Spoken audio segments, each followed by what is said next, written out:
Doctor saw my wife's ultrasound and his hand shook. "You need to leave, sir." When I saw it, the baby was fine. At least, that's what the screen said. But what I was really seeing, that was something else entirely. My name's Joe. I'm 37 years old, a Marine.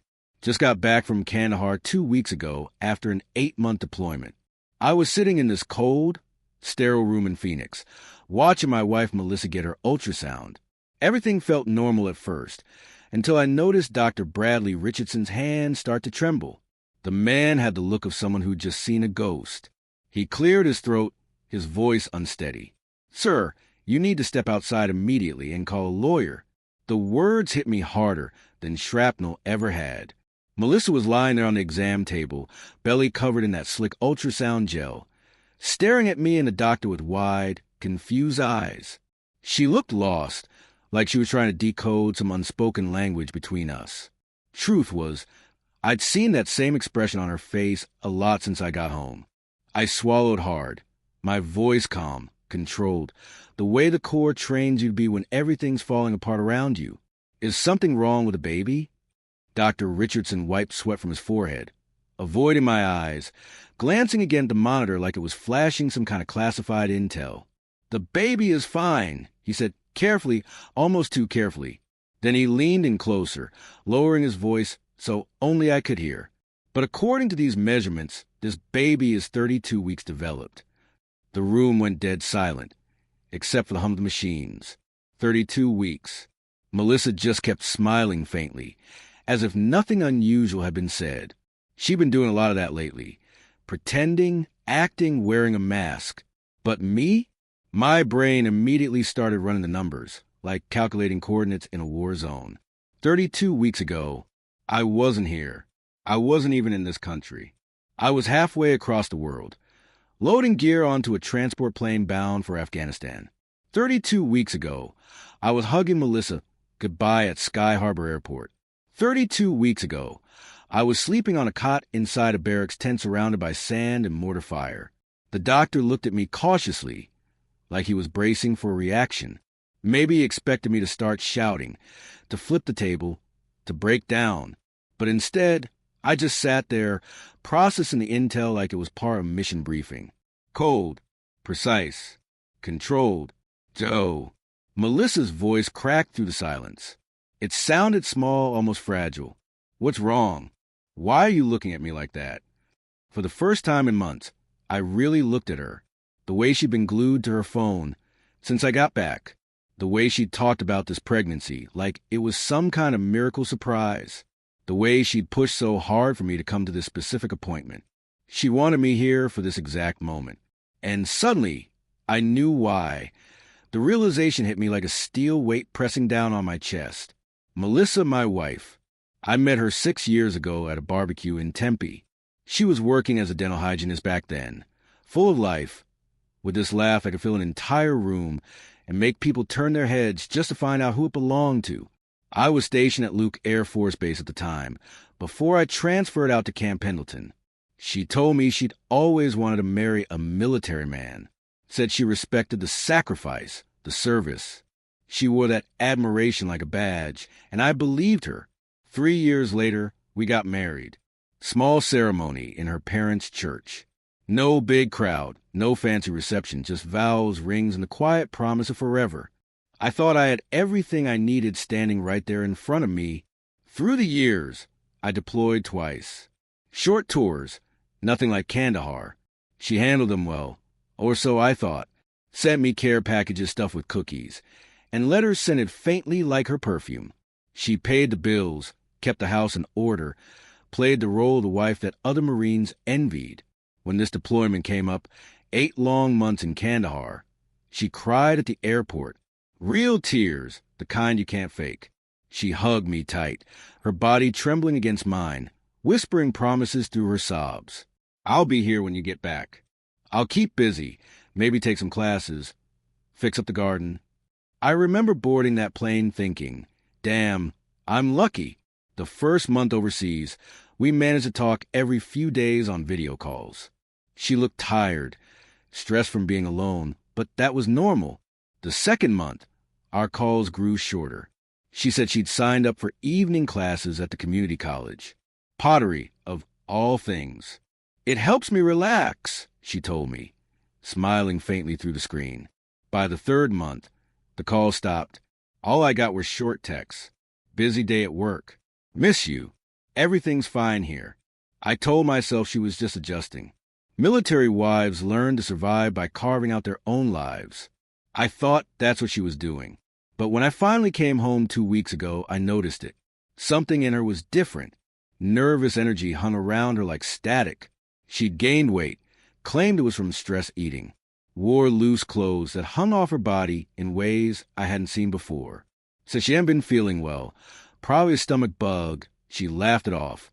Then last week, she hit me with the news. Pregnant. She said she found out just days after I deployed. She cried as she told me, tears streaming down her cheeks, saying she wanted to surprise me when I came back. I'm about 10 weeks along, she said, clutching my hand like it was the happiest day of her life. 10 weeks. At that point, I'd already been home for a week and a half. She'd already scheduled this ultrasound appointment, already planned for me to sit in that chair and watch our so-called first glimpse of our child. I felt proud that day, excited even, thought maybe all the blood, sweat, and nights under foreign skies had been worth it, because I was coming home to a family, to a future. But now I was sitting in a sterile doctor's office, watching Melissa lay on an examination table while the truth unraveled like barbed wire tearing into my chest. The math didn't work. The timeline didn't add up. Everything I thought I knew about my wife, my marriage, my life, it was all wrong. Dr. Richardson lingered by the monitor, waiting for me to crack. His eyes searched my face for a reaction, maybe bracing for me to explode, to shout, to demand answers. Melissa's voice kept breaking the silence, higher and sharper with every question. What's happening? Why are you both looking at me like that? Joe, what's wrong? Inside, I felt something tearing loose, breaking apart piece by piece. But on the outside, my face stayed calm. Years of training, discipline, control, all locked me in place. Because Marines don't break in front of the enemy. Not even when the enemy is lying on a hospital bed, pretending to be the woman you married. Training always comes back when you need it most. Discipline, bearing, control. 32 weeks. I repeated, my voice steady, more to myself than to anyone else. Dr. Richardson nodded. His hands had stopped trembling, but his eyes kept darting toward the door, like a man desperate to slip out of blast radius before the explosion hit. Sir, he asked carefully, were you present for conception? Melissa's face drained of color. Not confused. No. This wasn't the look of someone who didn't understand. It was the look of someone caught. White as chalk, her lips parting, eyes flicking side to side like an animal searching for an escape. Joe, I don't understand what's happening, she stammered, but her voice had changed. Less confusion now. More panic. I rose from my chair slowly, shoulders squaring, back straight. Every inch of me locked into the posture core had drilled into my bones. My voice came out level, flat. It means I was in Afghanistan when this baby was conceived. The silence that followed was absolute. Even the hum of the medical equipment seemed to die, as if the machines themselves were waiting for what came next. That's not possible, Melissa whispered. But she wasn't looking at me anymore. Her eyes were on the ceiling tiles, hands trembling in her lap. You told me you were 10 weeks. I said, each word deliberate heavy. Her lip quivered. I am. I got pregnant right before you left. That's what I told you. That's what happened. Dr. Richardson cleared his throat, voice professional but firm, like he'd said this too many times before. Ma'am, the fetal measurements are very clear. This is a 32-week pregnancy. Conception would have occurred approximately 8 months ago. I watched Melissa's face as the numbers sank in, the careful script she'd written, the lies she'd rehearsed, all was collapsing right in front of her. She lost track somewhere. Maybe she'd been so focused on crafting the story she forgot to check the math. There has to be an error, she said suddenly, latching onto the hope like a drowning woman reaching for driftwood. She sat up too fast, the paper beneath her crinkling loud in the quiet room. The ultrasound machine, or something, this isn't right. But I wasn't listening to her anymore. My mind was running through the details with the same cold precision I use when scanning terrain through a scope. The neighbor, Trevor Williams, the one who helped out while I was deployed, fixed a fence, moved furniture. Melissa had mentioned him more than once in our phone calls, always with that casual tone people use when they're trying too hard to sound casual. Good neighbor, she called him. I thought about the video calls that got shorter, the texts that got briefer, the pottery classes that ran late into the night. And now this. The truth was laid bare. Melissa had wanted me here in this office. She had wanted me to see this ultrasound, to swallow the lie whole, to commit myself to raising another man's child. The cold weight in my chest spread, not burning like rage, but sharpening into something cleaner. Clarity, the kind you feel when you steady your breathing, look through the crosshairs, and the world finally snaps into focus. I turned to Dr. Richardson, my voice clipped, businesslike. Doctor, I'll need copies of everything. Measurements, images, the full report. Joe, what are you doing? Melissa's voice was climbing, breaking at the edges. You're scaring me. I turned my eyes toward her. 6 years of marriage. 3 years of believing I knew who she really was. 8 months of lying awake in Afghanistan, convinced I had a faithful wife waiting at home.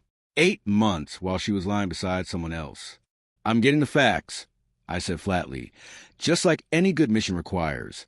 She flinched at that. She could see it in my eyes. The truth was already written there.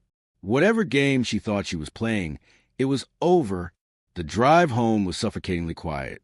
Melissa filled it with frantic chatter, her voice buzzing in my ears, every excuse unraveling as fast as she said it.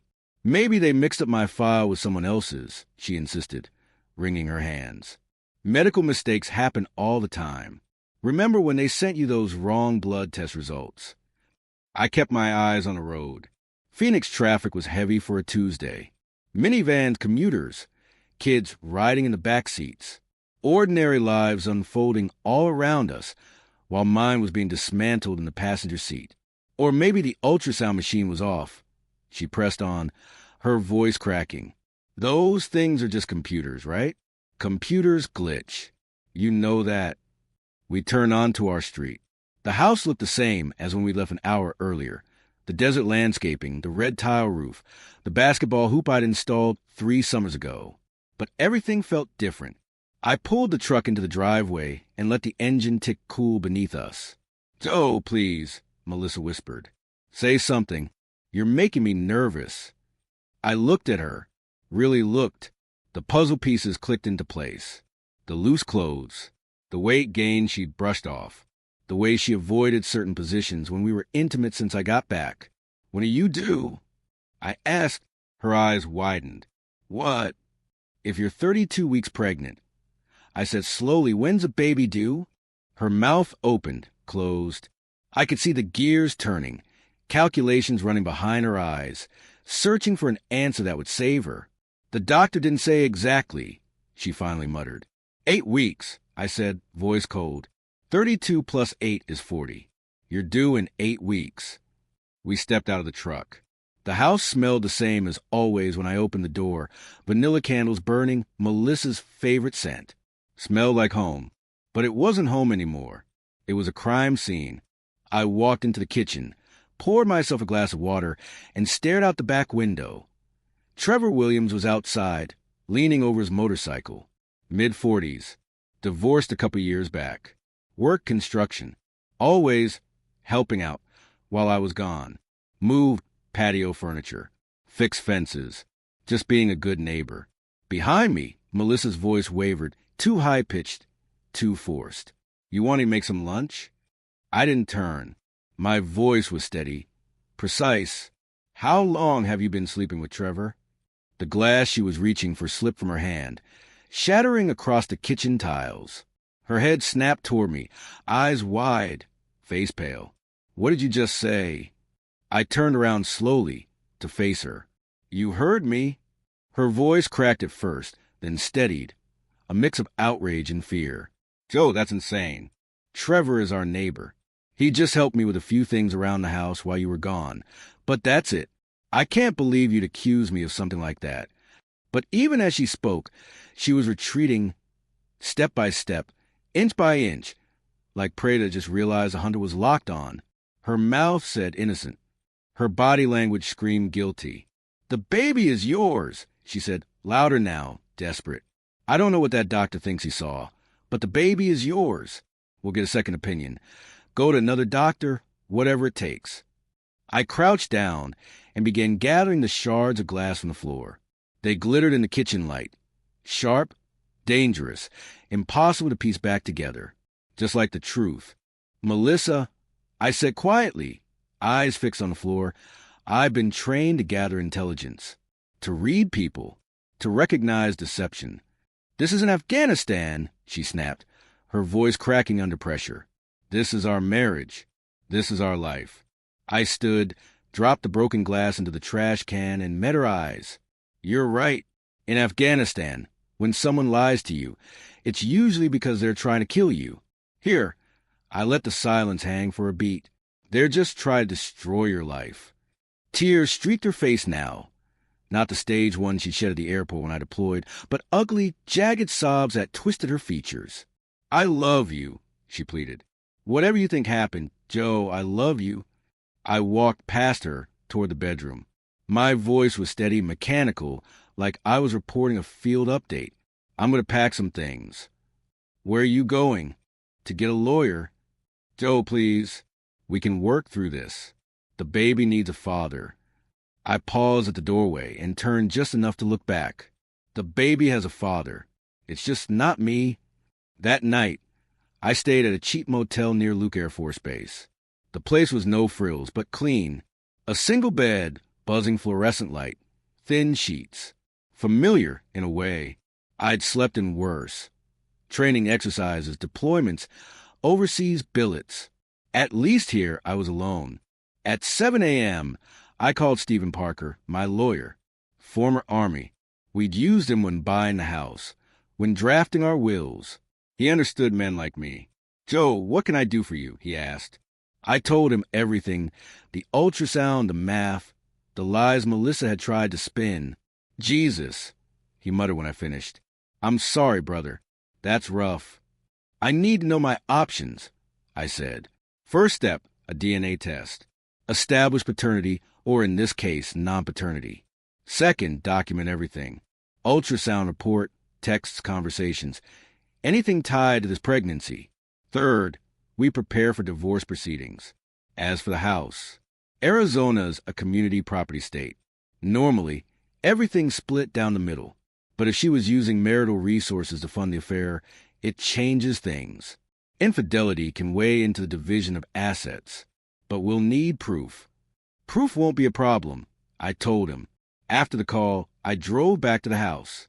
Melissa's car was gone, probably at work, putting on her perfect wife mask. I unlocked the front door. It was still my house. For now. In the office, I went to the desk where Melissa kept our bills and paperwork. I'd never bothered to look through it before. I trusted her. That trust died the moment I opened the drawer. The evidence was all there, stacked like a case file. Credit card statements with charges from restaurants I'd never set foot in. Hotel bills from Scottsdale.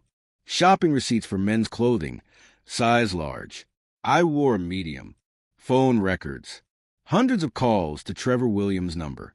The pattern started barely a month after my deployment.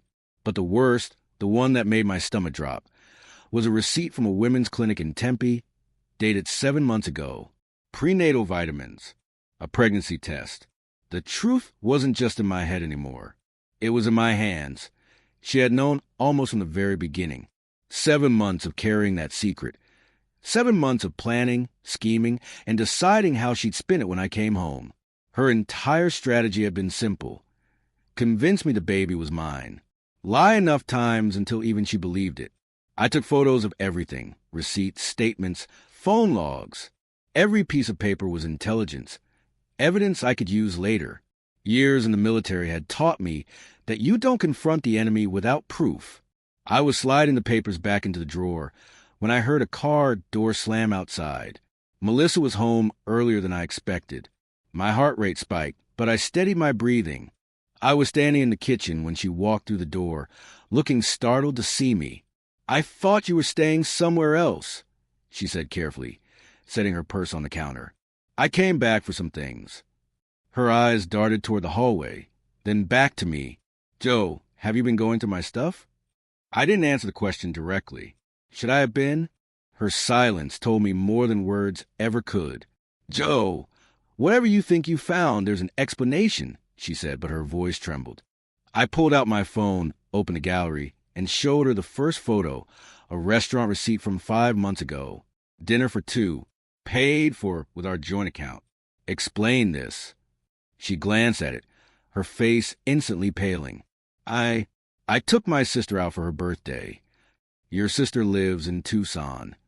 "She was visiting," she said quickly, but her voice cracked. I swiped to the next photo. A hotel bill from Scottsdale. "And this?" Silence. Another swipe. A receipt for men's clothing. Size large. I wear a medium. And this one... Melissa collapsed into a chair. The fight drained out of her like water from a broken dam. "How long?" I asked, my voice even. Too even. "Joe, it's not what you think," she whispered, covering her face with both hands. "How long?" I repeated, sharper this time. Her shoulders shook. "Since about a month after you left," she admitted. "But it wasn't planned. It just happened. 7 months. Almost my entire deployment. And the baby?" I asked. Her eyes lifted to mine, smudged with mascara and wet with tears. "I don't know. It could be yours." "Melissa," I said firmly, "the timing makes it impossible. We both know it isn't mine." Her lips trembled. "What are you going to do?" I didn't answer. I was already walking toward the door. 20 minutes later, I was in Scottsdale, sitting across from Stephen Parker's desk. The man didn't waste words. He went through the photos and documents with the steady precision of someone who'd worn the uniform himself. "This is solid," he said at last. "Credit cards, phone records, medical receipts. This isn't suspicion, it's evidence." I kept my voice level. "I'm functional." He nodded. He understood. Functional was sometimes the best a soldier could manage. "Here's our strategy," he said. "First, we file for divorce on grounds of adultery. Arizona allows fault-based divorce, and you've got the proof. Second, we push for a court-ordered DNA test. That establishes non-paternity. Third, we petition for reimbursement of marital funds she used on the affair. And the house?" I asked. "With this evidence," he said confidently, "we'll argue for a disproportionate division of assets. She used your money to destroy your marriage. The court will take that seriously. Do you want to keep going with this rewritten narrative style for the rest of the script too, so it flows like one seamless story?" "That matters to judges." Parker said. "How long will this take?" I asked. He leaned back in his chair. "Depends on whether she contests it. If she's smart, she'll settle. If she fights, it could drag out for months." I left his office with a folder of paperwork under my arm and a court date 3 weeks out. The petition for divorce would be served to Melissa at her work the next morning. Professional, clean, no theatrics. That evening, I drove back to the house. Melissa was in the kitchen, stirring something on the stove. The smell of chicken and rice hung in the air, my favorite, once upon a time. She turned, eyes lighting up when she saw me. "I made your favorite," she said hopefully. I didn't sit down. "I filed for divorce today." The wooden spoon slipped from her fingers and clattered to the tile floor. "Joe, please. Can't we talk about this?" "There's nothing left to talk about," I said flatly. "The baby isn't mine. The DNA test will confirm it, but we both know the truth already." She turned off the stove, her face tight with panic. "What do you want me to do? You want me to beg? Fine, I'll beg. I made a mistake.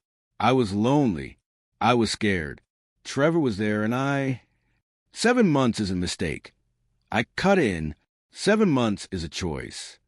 Her tears streamed down, mascara running black down her cheeks. "But I love you." I shook my head. "No, if you loved me, you wouldn't have spent the better part of a year in our neighbor's bed while I was across the world getting shot at in Afghanistan." She sobbed, shoulders shaking. I felt nothing. Whatever part of me could hurt had already burned out somewhere between the ultrasound photo and the credit card statements. I was going to tell you, she whispered, when her silence stretched. Finally, after the baby was born, I was going to tell you everything. You were going to let me raise another man's child for 18 years before admitting it wasn't mine. Her lips trembled. She didn't answer. I'm staying in a motel until this is settled, I said. The papers will be served tomorrow. You'll want to hire your own lawyer. Joe, wait. I stopped in the doorway. What about us? What about our marriage? I looked back at her. 6 years together. 3 years thinking I knew who she was. There is no us, I said. There hasn't been since the day you chose Trevor Williams. I left her standing there, dinner cooling on the stove. Outside, Trevor was bent over his motorcycle in the driveway. He looked up as I started my truck. Our eyes locked through the windshield. He looked away first.